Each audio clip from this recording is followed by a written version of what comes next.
할렐루야. 삶으로 드리는 1000번째 717번째 계시록 57강입니다. 오늘은 계시록에 나오는 두 권의 책에 대해서 함께 생각하고 은혜를 나누고자 합니다. 첫 번째 계시록 5장 1절에 나타나는 두루마리, 이 책은 성부 하나님의 오른손의 책이라고 얘기합니다. 두 번째는 10장 2절에 나타나는 작은 책, 부가적인 세부 사항을 기록한 두루마리를 얘기합니다. 그래서 이 두루마리는 이름은 같은데 내용이 서로 다릅니다. 계시록 5장 1절을 보면 내가 봄에 보좌에 앉으신 이의 오른손에 두루마리가 있으니 안팎으로 썼고 7인으로 봉하였더라. 계시록 10장 2절에는 그 손에는 펴놓은 작은 두루마리를 들고 오른발은 바다를 밟고 왼발은 땅을 밟고 아멘. 그래서 5장 1절에 오른손의 두루마리 또 작은 두루마리 이렇게 서로 다릅니다. 5장 1절에 나타나는 두루마리는 7인으로 봉합된 두루마리로 헬라어 비블리온입니다. 이 책은 7인으로 봉합된 이 책 안에는 7 나팔 심판, 그리고 7 대접 심판, 그리고 그리스도의 재림과 천년왕국, 새하늘과 새 땅에 관한 모든 계시가 포함되어 있습니다. 두 번째는 10장 2절에 나타난 두루마리는 작은 두루마리로서 헬라어 비블라디온이라고 단어가 다릅니다. 비블리온, 비블라디온 이렇게 서로 다르다는 겁니다. 10장 2절에 나타나는 작은 두루마리는 11장의 일부와 12장에서 언급하기 시작하는 대환란 후반기에 일어나게 될 사건들의 부가적인 세부 사항을 기록하고 있습니다. 11장에는 두 증인이 등장하는데 이들은 심판과 구원을 외치며 하나님의 구원을 증거할 것입니다. 이들의 사역 기간은 상반기 동안입니다. 1260일. 일의 한 중간에 죽습니다. 적그리스도는 3년 반 초두에 흰말을 타고 등장하여 거짓된 평화를 조장하고 하반기 12장에서 13장에 사단의 권세를 얻고 제사와 예물을 금지하고 우상을 섬기게 한다고 13장 14절에서 18절까지 기록하고 있습니다. 작은 두루마리의 내용도 다니엘서 9장 27절과도 조화를 이루고 있습니다. 다니엘서 9장 27절을 보면 그가 장차 많은 사람들과 더불어 한 이레 동안의 언약을 굳게 맺고 그가 그 이레의 절반에 제사와 예물을 금지할 것이며 또 포악하여 가증한 것이 날개를 의지하여 설 것이며 또 이미 정한 종말까지 진노가 황폐하게 하는 자에게 쏘아지리라 하였느니라 하니라. 아멘. 첫째, 대환란 전반에 적그리스도가 한 이레 동안의 언약을 굳게 정한다 그랬습니다. 이를 통해 적그리스도는 자신의 정체를 일정 기간 동안 숨길 수 있게 될 것입니다. 다니엘서 9장 27절은 72일의 가운데 마지막 한 일회 동안 일어날 일입니다. 한 일회 동안은 우리가 말하는 일주일이 아닙니다. 대환란 동안을 언급하는 말입니다. 두 번째, 그 일회의 절반에 그랬습니다. 후반에 제사와 예물을 금지한다. 다니엘서 7장 25절에도 의하면 그때의 적그리스도인들은 적그리스도의 손에 붙임바 되어 한 때와 두 때와 반 때를 지날 것이라 그랬습니다. 이것도 역시 1260일 후반기 전 3년 반, 후 3년 반 할 때 후반기를 얘기하는 겁니다. 있습니다. 계시록 11장 2절에 의하면 성전의 바깥들과 거룩한 성 예루살렘이 42달 1260일 동안 짓밟힐 것이다 이렇게 얘기하고 있습니다.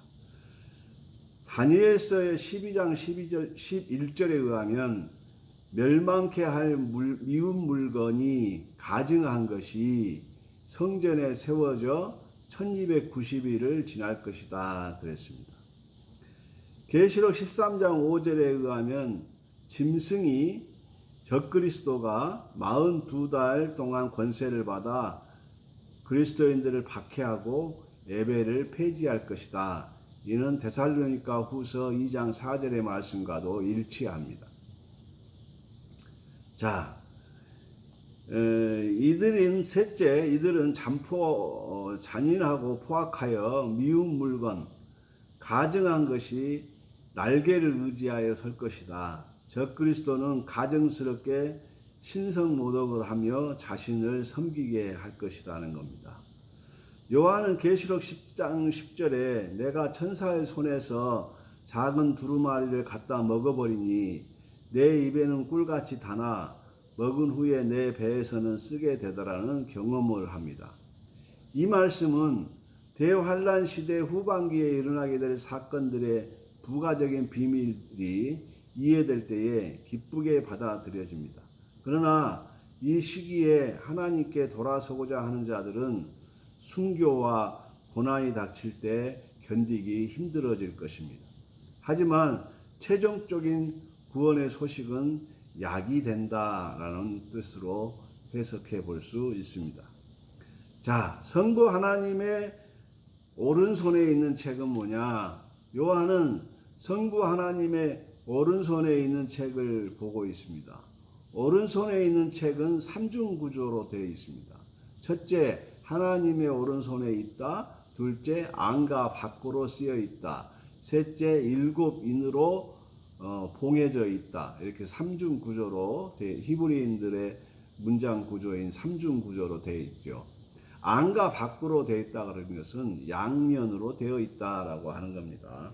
스가랴서에 나오는 두루마리, 양피 두루마리도 이쪽 저쪽으로 표현을 하는데 이것도 양면입니다. 그래서 이 안과 밖, 이것을 양면 이렇게 얘기하면 쉽게 이해할 수 있습니다. 왜 일곱인으로 봉한 두루마리가 오른손에 있는가? 오른쪽은 택함 받은 자, 선택된 자를 의미합니다. 그래서 마태복음 25장 31절과 33절에 보면 인자가 자기 영광으로 모든 천사와 함께 올 때에 자기 영광의 보좌에 앉으리니 모든 민족을 그 앞에 모으고 각각 구분하기를 목자가 양과 염소를 구분하는 것 같이 하여 양은 그 오른편에 염소는 왼편에 두리라. 히브리인들은 손을 소유 개념으로 이해를 합니다. 그래서 오른손에 두루마리가 있다는 것은 모든 진행 과정을 역사의 주관자이신 하나님의 섭리 가운데서 이루어진다는 것을 의미하고, 또 이 두루마리의 안과 밖으로 양면으로 쓰여져 있습니다. 그리고 일곱 인으로 봉해져 있다 그랬습니다. 일곱 인에 대해서는 계시록 6장 1절부터 설명이 될 것입니다. 하나님의 오른손에 있다는 말은 하나님의 소유이다 그 말입니다. 그래서 함부로 만들 수도 없다. 그래서 그 안에 일곱 인이 있는데 일곱 인을 뗄 자가 없다는 겁니다. 그래서 요한이 그것을 보고 안타까워서 울었다. 인은 소유권의 표시입니다. 우리가 사인을 하거나 도장을 찍을 때 인이라고 그러죠. 그것을 내 것을 확인하는 것을 의미하는 겁니다. 그러면 일곱 인을 뗄 자가 누구인가? 뗀다. 이것은 풀다, 열다의 뜻입니다. 요한은 일곱 인을 뗄 자가 보이지 않아서 크게 울었습니다. 그 이유는 무엇입니까? 계시록 5장 2절에 보면 또 봄에 힘있는 천사가 큰 음성으로 외치기를 누가 그 두루마기를 펴며 그 인을 떼기에 합당하냐 하나 하는데도 3절에 하늘 위에나 땅 위에나 땅 아래에 능히 그 두루마리를 펴거나 보거나 할 자가 없더라 그랬습니다. 그렇다면 이 책은 얼마나 중요한 책인가 짐작할 수 있을 것입니다. 이때 장로 중에 한 사람이 요한에게 다가와서 말해 주었습니다. 유대 지파의 사자가 책과 7인을 떼신다는 것입니다.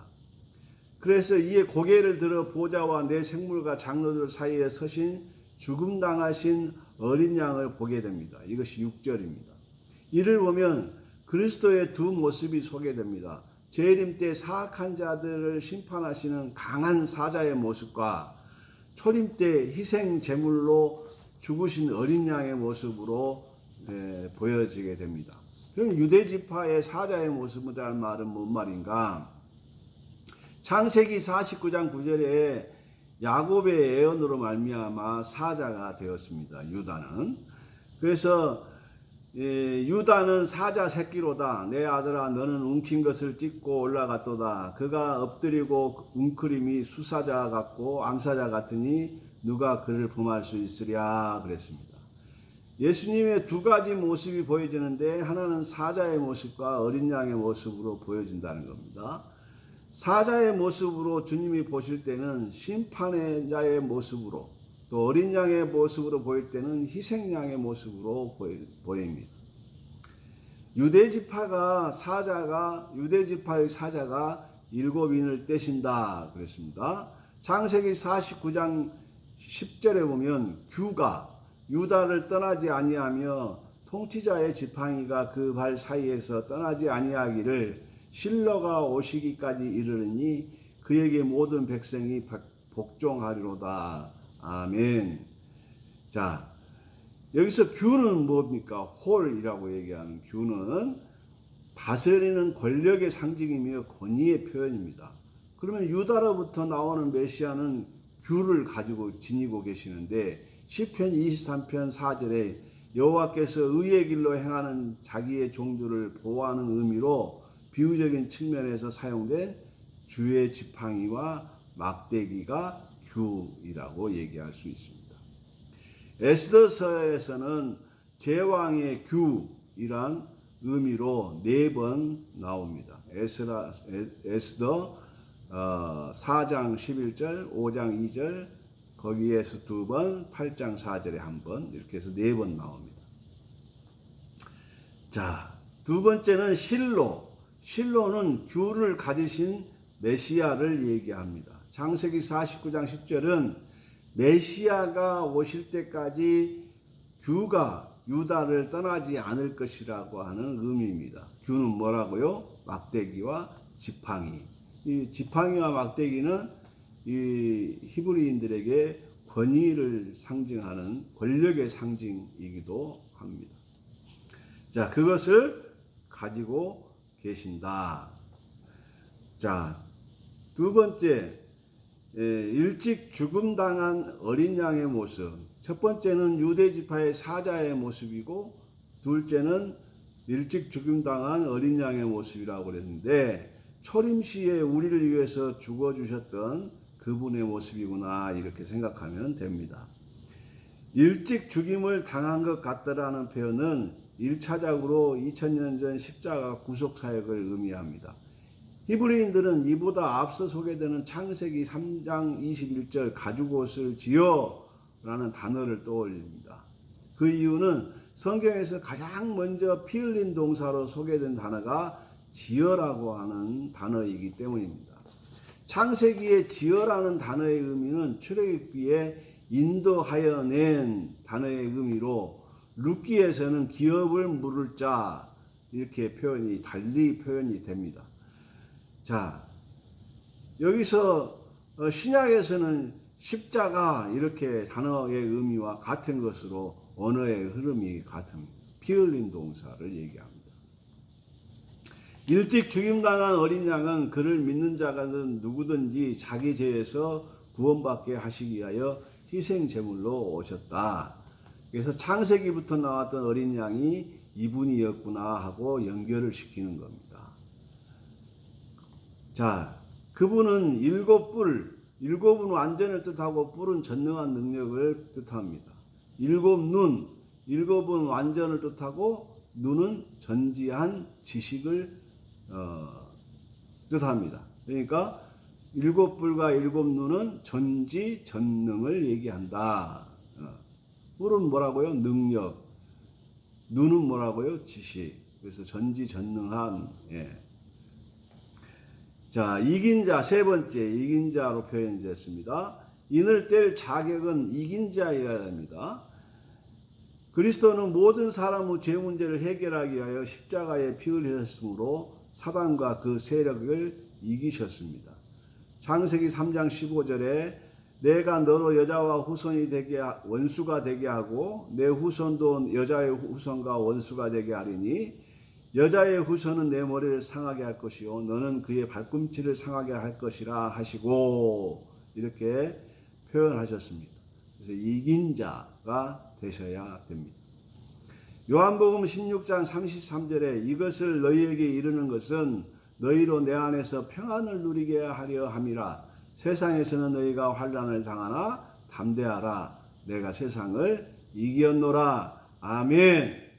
이긴 자가 되신 우리 주님께서 우리로 하여금 평안을 누리게 하시기 위해서 그렇게 하셨다는 겁니다.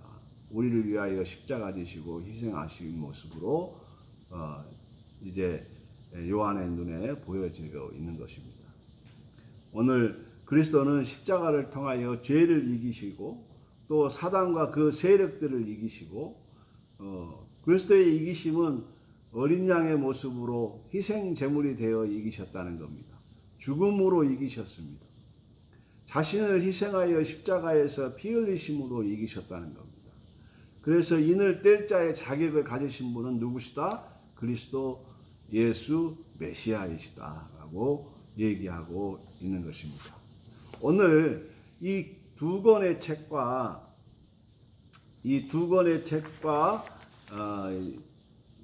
인을 뗄 자에 대해서 오늘 설명을 드렸습니다. 인을 뗄 자는 예수님이시고 또 두 권의 책은 서로 다른 책인데 하나님의 오른손에 또 하나는 작은 책으로 부가적인 세부 사항을 기록한 책으로 서로 다른 책을 얘기한다고 했습니다. 우리가 이 메시지를 통해서 우리가 얻을 수 있는 것은 우리가 환난을 당하지만 그 환난 가운데 예수님이 초림 시에 우리가 다 들림 받으면 우리는 상관이 없지만 환난 가운데서 구속받는 자들을 위한 내용들이 여기 나오고 있습니다. 요한은 인을 뗄 자가 없는 것을 보고 눈물을 흘렸다 이렇게 얘기하고 있습니다. 오늘 우리가 이 땅을 살면서 아직도 구원받지 못하는 여러 많은 심령들을 생각하면 눈물이 나야 정상입니다. 눈물이 안 나오면 아직도 비정상이에요. 우리만 구원받으면 끝나는 게 아니라고요. 한 생명이라도 더 주님 앞으로 인도해 낼 수 있는 우리에게 시간이 주어져 있을 때 한 생명이라도 더 건지고 주 앞으로 인도해 내기 위해서 애쓰는 그런 요한의 눈물과 같은 눈물을 흘리며 애를 써야 한 생명이라도 건질 수 있다고요. 그런 그리스도의 심장을 메시아의 심장을 또 요한의 심장을 우리가 갖기를 주의로 축복합니다. 기도하겠습니다. 하나님 감사합니다.